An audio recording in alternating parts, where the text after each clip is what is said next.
Jonathan Lee Riches investigates. I'm covering the Moscow, Idaho Bryan Kohberger case. It is no secret that people out there believe that Dylan Mortensen could have been under the influence of drugs or alcohol during those early morning hours of November 13th, 2022, around the time that masked man went into the Moscow, Idaho home, 1122 King, to murder 4 innocent college students. Authorities arrested Bryan Kohberger. Dylan Mortensen gave a statement to police, maybe multiple statements, during multiple interviews, and said she saw a masked man dressed in black, bushy eyebrows, inside that home.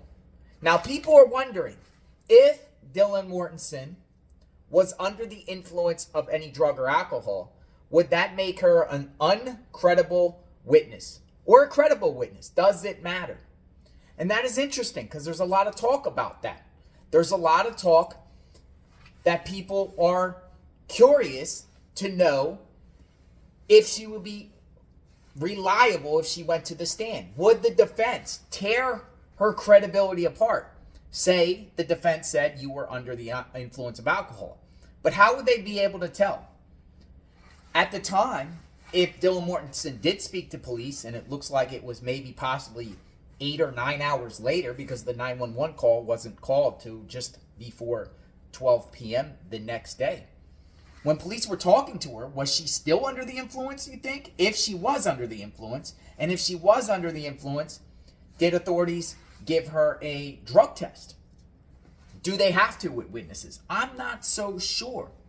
But let me give you a little bit. I've been digging around a little bit about witnesses that were under the influence at the time that would see a crime. And I found something very interesting here I want to share with all of you. Check it out. Studies show that police officers report routinely encountering witnesses who have consumed alcohol. Intoxicated witnesses are as likely to make a suspect identification as their sober counterparts and to give a statement to police. On this basis, research has focused on elucidating the effects of alcohol intoxication on eyewitnesses' memory accuracy.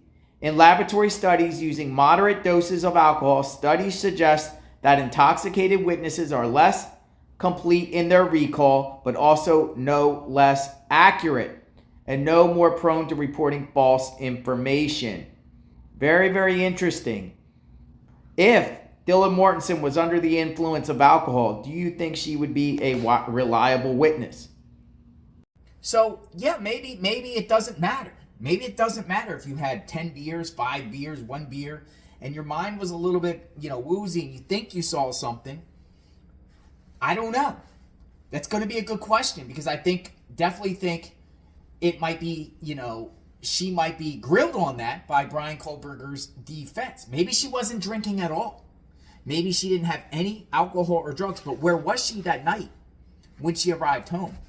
And how can you explain someone that saw someone with a black mask or black outfit, mask on, bushy eyebrows, and then go back inside your room? That'd be kind of like maybe you were intoxicated, but I'm not saying she was, or under the influence of drugs. Also, I want to know, witnesses, before they get on the stand, do they have to get drug tested? And that's a very logical question. And I've been searching around, doing some research on that too. This is what I found. So I saw this question on Reddit. Do you have to pass a drug test to testify in court? And the response was, not in the U.S., nor can you be legally compelled to take a drug test for the court unless you are the person being charged with the crime. As a witness, you only have to tell the truth, including the truth about drug use. You won't be prosecuted for that if it's a part of testimony. Now, if there is a reason to believe you use drugs, and the prosecution plans to use that information to discredit you as a reliable witness, then you may be asked to take a drug test by the defense in help establish your credibility. But again, you don't have to take a drug test. And I haven't seen anywhere out there where witnesses are compelled to take a drug test before they have to testify. And a lot of people are wondering that. Would Dylan Mortensen or Bethany Funk have to take a drug test before they testify? So here's kind of your answer. Let me know what you think. So it doesn't look like anyone has to take a drug test before they get on the stand as far as a prosecutor witness. But there's a lot of unknowns about Dylan Mortensen and Bethany Funk. But I'm talking about Dylan Mortensen because in the affidavit, they said specifically she saw the person inside the house. And I think that's going to matter. And I think Ann Taylor is going to question her judgment. Is there any way Ann Taylor can get records to determine if Dylan Mortensen was under the influence of drugs or alcohol, or is that window of opportunity already left? And there's no way to logically do that at this time. I'm covering this case. I want to know your thoughts on Dylan Mortensen. Do you think she was under the influence of drugs or alcohol? And if she was, do you think it matters and can help Bryan Kohberger or hurt him? Or what's your thoughts? What's your thoughts on that? We will talk soon. Subscribe to my channel. I got a lot of videos up about this case, talking about Dylan Mortensen, the star witness. I think she is a star witness in this case. We will talk soon. Stay tuned.